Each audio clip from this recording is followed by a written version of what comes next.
Día Mundial de la Diabetes 2023, 14 de noviembre. Vamos a hablar un poco sobre este día y por qué es que existe. La IDF, que es la Federación Internacional de Diabetes, cada año saca un eslogan conmemorativo. Ahora es: conoce tu riesgo, conoce tu respuesta. Conoce tu riesgo, conoce tu respuesta. Hablamos de que el paciente debe de conocerse, debe de saber sobre su diabetes para saber qué medidas tomar. ¿Por qué el Día Mundial de la Diabetes? Bueno, a partir del 14 de noviembre, ahorita vamos a ver de qué año, por ser el cumpleaños de Frederick Banting, que fue el descubridor de la insulina en 1922 junto con el doctor Charles Best. Fue en el año 1991 cuando la Federación Internacional de Diabetes y la Organización Mundial de la Salud crearon el Día Mundial de la Diabetes en 1991. Pero fue hasta el 2006 cuando hubo una resolución de la Organización de las Naciones Unidas para hacerlo a nivel mundial. Día Mundial de la Diabetes, 14 de noviembre. ¿Y por qué se tomaron todo este tiempo, todo este trabajo? La Federación Internacional de Diabetes, la Organización Mundial de la Salud y finalmente la ONU. ¿Por qué se tomaron todo este trabajo? Vamos a hablar de cuál es realmente el tamaño del problema de esta enfermedad llamada diabetes, tanto en el mundo como en México. El impacto global de la diabetes en el año 2021, que fue el último atlas que sacó la Federación Internacional de Diabetes, nos hablaba de 537 millones de adultos, 1 de cada 10 que vivían con diabetes en ese momento. 1 de cada 2 adultos viven con diabetes. Y el problema, la mitad lo desconocen. Imagínense, no saben siquiera que viven con diabetes. 3 de cada 4 personas con diabetes viven en países en vías de desarrollo o ingresos medios y bajos. 541 millones de adultos tienen un mayor riesgo de desarrollar diabetes tipo 2 por tener prediabetes. Así de sencillo, o sea, ya intolerancia a la glucosa. Seguimos con el impacto global, que es avasallante. Más de 1.2 millones de niños y adolescentes viven con diabetes tipo 1. Esta diabetes hasta el momento no hay forma de prevenirla, pero también su incidencia y prevalencia está aumentando en todo el mundo. La diabetes causó 6.7 millones de muertes en el mundo en el año 2021. Imaginen 764 defunciones por hora en el mundo. Esto es algo impactante. La diabetes fue responsable de al menos 965 mil millones de dólares en gastos de salud. Es el 9% del total de lo que se gasta en el mundo en salud. 1 de cada 6 nacidos vivos, que eran en 2021 aproximadamente 21 millones de niños, fueron afectados por hiperglucemias o diabetes gestacional. Y muchos países ni siquiera hacen las pruebas para poder detectar la diabetes gestacional. Entonces, hay productos macrosómicos y muchas complicaciones, todas pudiéndose prevenir. México no está tan alejado del mundo. Quiero decirles este dato. En el año 2017 fue una emergencia epidemiológica en México por haber causado más de 100,000 muertes en ese año.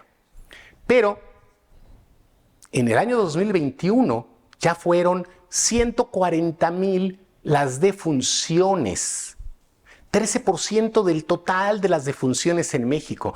Más de 16 muertes por hora en México. Vean cómo en el lapso de 2017 a 2021 aumentó 40% la cantidad de personas que murieron por diabetes. Esto es algo que nos debe de causar un gran impacto y deseos de actuar para que esto se modifique. Y no hablamos de las complicaciones. Bien, En Sanut 2018, que van a las casas y preguntan, ¿en esta casa vive alguien con diabetes? Resulta que el 10.3% de la población en Sanut 2018 se sabía con diabetes. Imaginen, esto representaba más de 8.6 millones de personas con esta condición de vida. ¿Qué se saben con diabetes, más los no diagnosticados? Este es el número total de casos que hemos tenido de acuerdo a las encuestas nacionales de salud a través de los años. Tenemos diabetes que en el año 1988 se sabía con diabetes el 5.8% de la población adulta, en el 2006 7%, en el 2012 subió al 9.2%, en Sanut 2018 ya eran 10.3% de la población. Hablamos de porcentaje, no de número total de casos, porque somos por supuesto más mexicanos. Pero se hizo en Sanut, una encuesta nacional de salud, a medio camino en el 2022, en el cual subió a 12.6%. Quiere decir que en 4 años subió 2.3% las personas que se saben con diabetes. Y la diabetes tipo 2, como sabemos, va vinculado con la genética y con malos hábitos de alimentación, con un mal estilo de vida. Algo que también impacta es que en este Sanut de medio camino del 2022 se evaluó ya por medio de hacer estudios, que esto no se había hecho nunca antes en Sanut, y resulta que 22.1% de la población adulta está con niveles de glucosa en prediabetes, más la diabetes diagnosticada, 12.6%. Pero hicieron también estudios para ver, a grosso modo, qué porcentaje de la población que decía, yo no vivo con diabetes, y resultaba que sí tenía ya esta condición de vida. Se habló del 5.8% de la población adulta que no se sabía previamente que vivía con diabetes. Esto nos hace un gran total del 18.4% de la población adulta en México que vive con diabetes. Imaginen, esto es algo que nos debe de despertar nuestros deseos de modificar este destino que tienen los pacientes que viven con diabetes. Sobrepeso y obesidad, recuerden que en nuestro hermoso país, México, 75% de la población adulta tiene sobrepeso o obesidad, que es el camino hacia la diabetes tipo 2. 1 de cada 3 niños tiene sobrepeso u obesidad. Es el momento de hacer un cambio importante en cómo estamos previniendo esta enfermedad y cómo la estamos tratando. Hay algunos componentes muy importantes y fundamentales en el manejo de la diabetes, que son, al centro de todo, la persona que vive con diabetes, su entorno, la facilidad de comprender su enfermedad. Por otro lado, los profesionales de la salud, la actualización que vamos recibiendo, nuestra responsabilidad y empatía hacia las personas que viven con diabetes. Las instituciones de salud y educación públicas y privadas son quienes se encargan de estandarizar los conocimientos de la población de profesionales de la salud. Y la cuarta es políticas públicas en salud y educación, en el cual nosotros, como médicos, como profesionales de la salud, con nuestras asociaciones médicas, podemos influir en las decisiones políticas que correspondan a nuestro nivel de especialidad. La Federación Internacional de Diabetes siempre saca pósters con un logo que van enfocados tanto para pacientes como para profesionales de la salud, con el eslogan para este año es conocer los riesgos es conocer las respuestas, en el que nos dice, para los pacientes, 1 de cada 10 personas viven con diabetes. Y para profesionales de la salud nos dice, ¿y cómo está tu actualización en los temas de la diabetes? El año pasado el eslogan de la Federación Internacional de Diabetes fue educar para proteger el futuro. A nosotros, los profesionales de la salud, nos toca ese punto, educar al paciente. Recuerden que el doctor Joslin, a principios del siglo XX, él dijo, la educación no es parte del tratamiento de la diabetes, es el tratamiento de la diabetes. En base a este 14 de noviembre, en base a estos datos tan alarmantes que causan inclusive mucho miedo a la persona que vive con diabetes por las graves complicaciones que pueden suceder si esta está mal controlada.